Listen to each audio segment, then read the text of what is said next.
हरियाणा के कैबिनेट मंत्री अनिल विज ने हरियाणा बीजेपी अध्यक्ष मोहनलाल बडौली के भेजे गए शो कॉज नोटिस का जवाब दे दिया है। ये जवाब 8 पन्नों का है। विज ने इसके बारे में बताने से इनकार करते हुए कहा कि मैंने उस चिट्ठी को भेजने के बाद फाड़कर टुकड़े जेब में रखे हैं, जिसे जला दूंगा।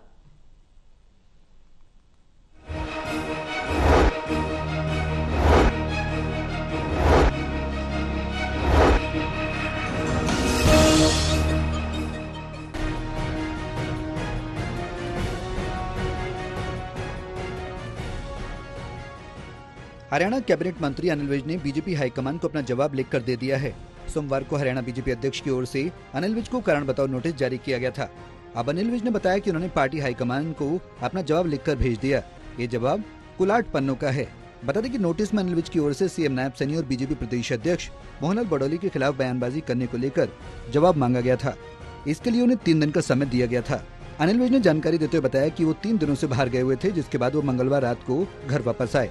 उन्होंने कहा कि घर लौटने के बाद ठंडे पानी से नहाकर खाना खाने के बाद बैठकर जवाब लिखा और आज समय से पहले अपना जवाब पार्टी को भेज दिया है। अनिल विज ने कहा कि उन्होंने अपने जवाब में ये भी लिखा कि अगर किसी और सवाल का भी जवाब चाहिए तो वो भी लिख कर दे देंगे। इसके अलावा उन्होंने कहा कि जवाब में जितना उन्हें याद आया और जितना वो सोच सके उतना लिख कर भेज दिया है। मैं 3 दिन से तो बाहर गया हुआ था, बेंगलुरु गया हुआ था। वहां से मैं रात आया, घर गया, ठंडे पानी से नहाया, रोटी खाई और बैठकर मैंने जवाब लिख दिया। और आज मैंने समय से पहले 3 दिन का समय दिया गया था, मैंने जवाब भेज दिया है। मैंने उसमें ये भी लिखा है कि अगर किसी और बात का आपने जवाब चाहिए वो मुझे दे दे, वो भी मैं लिख के दे दूंगा। जितना मैं याद कर सका, जितना मैं सोच सका, वो मैंने लिख के दे दिया। अनिल विज ने आगे बताया कि वो नोटिस के जवाब को सार्वजनिक नहीं किया जा सकता। अनिल विज ने इसके बारे में बताने से इनकार करते हुए कहा कि मैंने उस चिट्ठी को भेजने के बाद फाड़कर टुकड़े करके जेब में रखा है, जिसे जला दूंगा। नहीं, वो मीडिया के किसी के भी सार्वजनिक नहीं किया जा सकता। बंद लिफाफे में डाल के बेचा जाता है। तो वो तो मैंने तो जो चिट्ठी लिखी और डिस्ट्रॉय की, उसकी भी कतरने मैंने जेब में डाल रखे हैं, घर जाके जलाऊंगा। बहरहाल अनिल विज को भेजे नोटिस में हरियाणा बीजेपी अध्यक्ष मोहनलाल बडौली ने कहा था कि यह सूचित किया जाता है कि आपने हाल ही में पार्टी के अध्यक्ष और पार्टी के मुख्यमंत्री पद के खिलाफ सार्वजनिक रूप से बयान दिए हैं। ये गंभीर आरोप हैं और ये पार्टी की नीति और आंतरिक अनुशासन के खिलाफ हैं। Haryana desk, total news.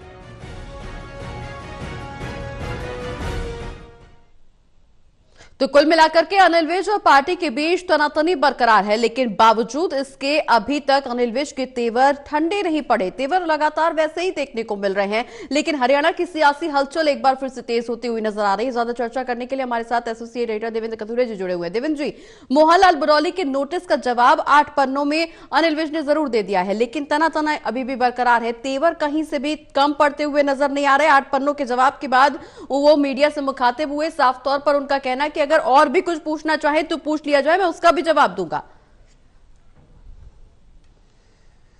देखिए प्रगति, आजकल हरियाणा में 2 ही चीजों की चर्चा है जी। शहरी निकायों के चुनाव, उनकी तैयारियां और चुनाव लड़ने की पार्टियों की रणनीति, आज इसकी चर्चा है। और दूसरा अनिल विज के बयान की जी। दरअसल अनिल विज बयान के तेवर तो थे ही, जो हमने देखे लगातार 4-5 दिन वो बयान देते रहे मुख्यमंत्री के खिलाफ, प्रदेश अध्यक्ष के खिलाफ। उसके बाद थोड़ा शांत हुए, उसके बाद उन्होंने 1-2 दिन मीडिया से बात नहीं की। लेकिन आज उनके चेहरे को पढ़ा जाए तो दुखी नजर आ रहे हैं। उनके चेहरे पे उदासी है, दुखी और लाचारी भी नजर आ रही है। शायद ये चीजें जो हुई है, सारी घटनाक्रम को उन्होंने दिल पे लिया है जी। और जिस तरीके से नोटिस मिला उनको, जैसे बेंगलोर से 3 दिन या तीसरे दिन वापस आए, तो उनको मीडिया के जरिए पता लगा कि मुझे नोटिस जारी किया है और 3 दिन में जवाब मांगा है। अनिल विज ने ये आपत्ति जाहिर की, क्योंकि कल वो एयरपोर्ट पे चंडीगढ़ शाम को उतरे तो मीडिया उनका इंतजार कर रहा था। तो उन्होंने उनको यही कहा कि मैं और ज्यादा कुछ नहीं कहूंगा, मैं घर जाके ठंडे पानी से नहाऊंगा, रोटी खाऊंगा, फिर सोचूंगा, मेरे दिमाग में जो बातें याद है, जो कुछ मेरे को याद है, जो मैं सोच सकता हूं उसका जवाब दूंगा। और आज तीसरा दिन था, आज बुधवार शाम तक उनको जवाब देना था, लेकिन दिन चढ़ने से सुबह सुबह ही उन्होंने 12 बजे से पहले ही उन्होंने 8 पन्ने का लेटर शायद रात को लिखा हो सकता है, 8 पन्ने का उन्होंने जवाब दे दिया और मीडिया को सुबह ही कह दिया कि मैंने 8 पन्नों का जवाब दे दिया है। लेकिन वो इस बात पर आपत्ति करे कि पार्टी का आंतरिक मामला था। अगर मेरे को नोटिस दिया जाना था प्रदेश अध्यक्ष की तरफ से, प्रदेश अध्यक्ष और नोटिस देने वाले वो, लेने वाला मैं, ये सीक्रेट कम्युनिकेशन थी, ये लीक कैसे होगी मीडिया को? इस पर आपत्ति कर रहे हैं वो। बिल्कुल, लेकिन मीडिया में कैसे आ गया? बिल्कुल देवेंद्र जी, लेकिन जिस तरह से अनिल विज के तेवर नजर आ रहे हैं मीडिया से बातचीत के दौरान, उन्होंने इस बात का पूरा स्पष्टीकरण दिया कि मैं बेंगलुरु गया था, 3 दिन तक वहां था, जब वापस आया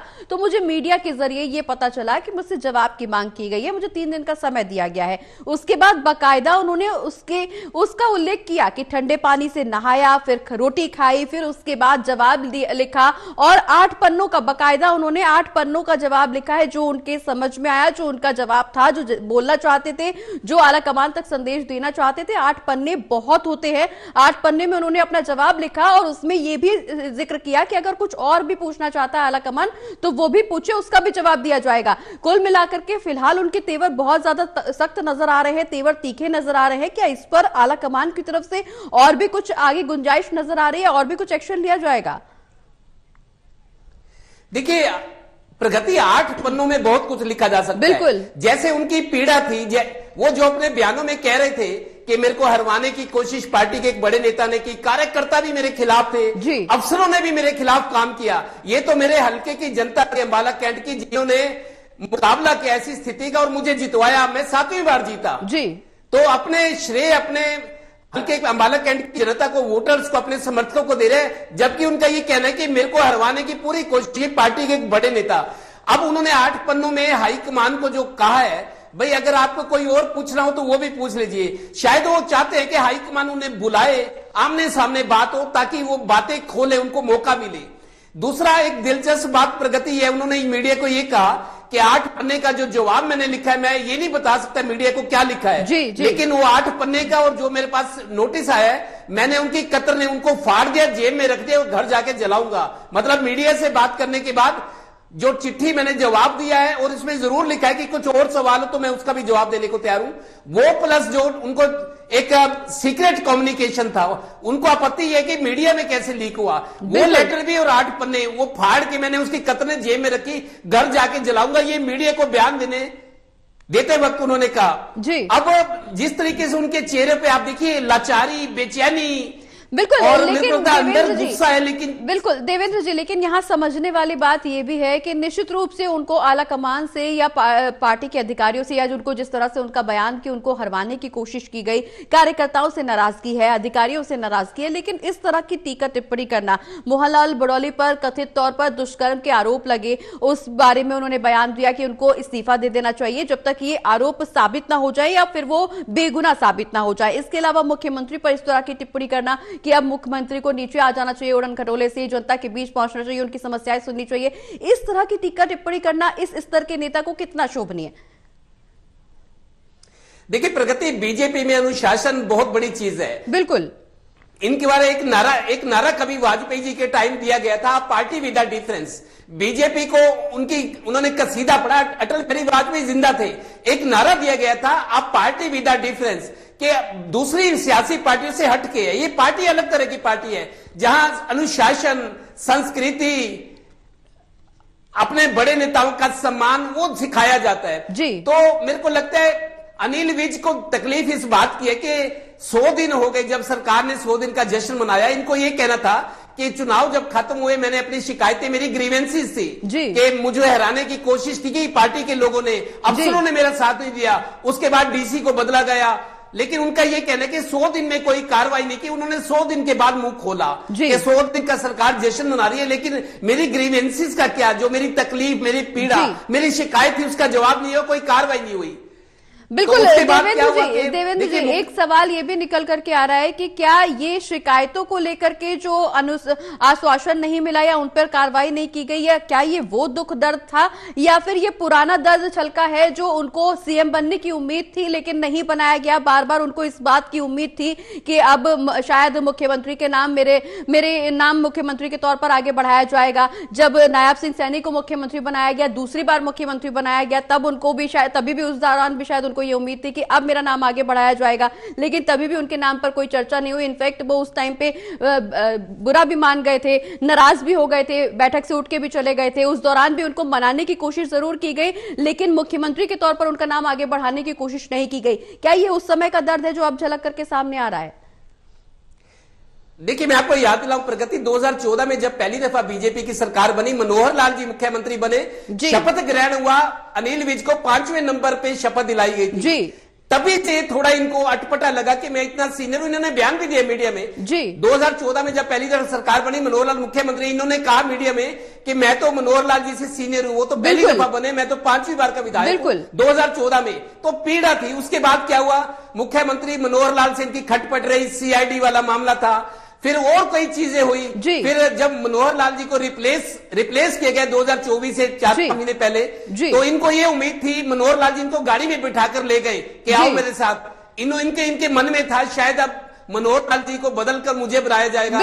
लेकिन जहां वहां विधायक दल की बैठक हुई तो वहां नायब सिंह सैनी का नाम आया, तो ये वहां से उठ के चले गए गुस्सा होके, बिल्कुल वो चले गए। उसके बाद क्या हुआ, जब नई सरकार बनी 2024 में, फिर नायब सिंह सैनी को 6 महीने में दूसरी बार मुख्यमंत्री बनाया गया।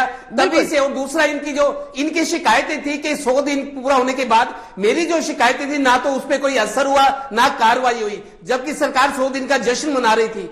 इसी वजह से अंदर से तपे हुए हैं, पीड़ा इनके मन में, और नोटिस आने के बाद लगता है ये आग में घी का काम हो गया। बिल्कुल, ये नेग्लिजेंस की वजह से इनका ये दर्द जो छलक करके सामने आया है, जिसके तौर पर उन्होंने 8 पन्ने का जवाब दिया है। निश्चित रूप से, हालांकि इस बात का तो खुलासा नहीं हुआ कि जवाब में क्या कुछ लिखा गया, लेकिन 8 पन्ने निश्चित रूप से बहुत बड़ा दायरा, और 8 पन्नों में शायद उन्होंने अपना सारा दर्द व्यक्त किया होगा। अब पार्टी आलाकमान की तरफ से क्या कुछ इसमें फैसला निकल करके सामने आ सकता है, क्योंकि कारण बताओ नोटिस था, कारण तो उन्होंने बता दिया। अब इसमें आला अधिकारी, आला नेतृत्व की तरफ से क्या कुछ फैसला, क्या कुछ एक्शन देखने को मिल सकता है?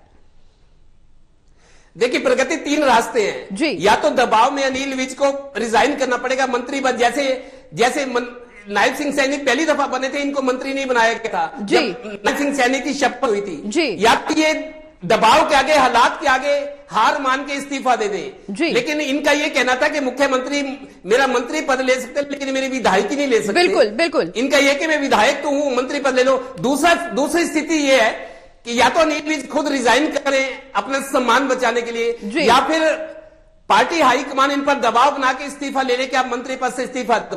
तीसरी स्थिति यह है कि हाईकमान इस मामले को शांत करने के लिए इनको बुलाए दिल्ली में, इनके मन की भड़ास निकले, ये अपनी बात कहे, हाईकमान अपनी बात कहे, मतलब एक रास्ता निकले तीनों का। तीसरा रास्ता यह कि हाईकमान इनकी बात सुने और अपनी बात कहे, मामला शांत हो जाए, तब ये मामला। लेकिन ऐसी स्थिति में भी एक सवाल ये उत्पन्न और हो रहा है कि अगर हाईकमान, आला नेतृत्व इनको बुलाता है और इनसे बातचीत का रास्ता खोलता है, और शायद ये अपना दुख दर्द वहां पर भी व्यक्त करके आते हैं, तो क्या उस दौरान इनकी जो डिमांड होंगी, जो मांगे होंगी, क्या वो आला नेतृत्व की तरफ से पूरी की जाएंगी? और अगर नहीं पूरी की जाएंगी तो उस स्थिति में क्या कुछ कदम अनिल विज की तरफ से उठाया जा सकता है? देखिए, पहली बात तो यह कि ये हाईकमान ये चाहते हैं, हाईकमान के जो बड़े नेता हैं अमित शाह जी, प्रधानमंत्री से मौका मिले बातचीत, इनके मन में जो बात है वो कहना चाहते हैं, मीडिया में नहीं कह सकते। एक बात तो ये है। दूसरा हो सकता है हाईकमान के लोग, क्योंकि आपको प्रगति फिर बताता हूं, अनिल विज बीजेपी में उस वक्त आए थे 1990 में, जब सुषमा स्वराज बिल्कुल राज्यसभा में भेजा गया था, चुनाव हुआ अम्बाला कैंट का। डॉक्टर मंगल सैन बहुत बड़े, डॉक्टर मंगल सैन इनकी बैंक की नौकरी, एसबीआई में नौकरी करते थे। Anil Vij SBI, State Bank of India में बीएससी करने के बाद उनकी नौकरी लगी थी। डॉक्टर मंगल सैन कदावर नेता थे, तब चौधरी देवीलाल की जो मिनिस्ट्री में गठबंधन में उप मुख्यमंत्री थे, वो इनकी रिजाइन करवा के बैंक की नौकरी से इनको लड़वाया, पहली बार जीत गए।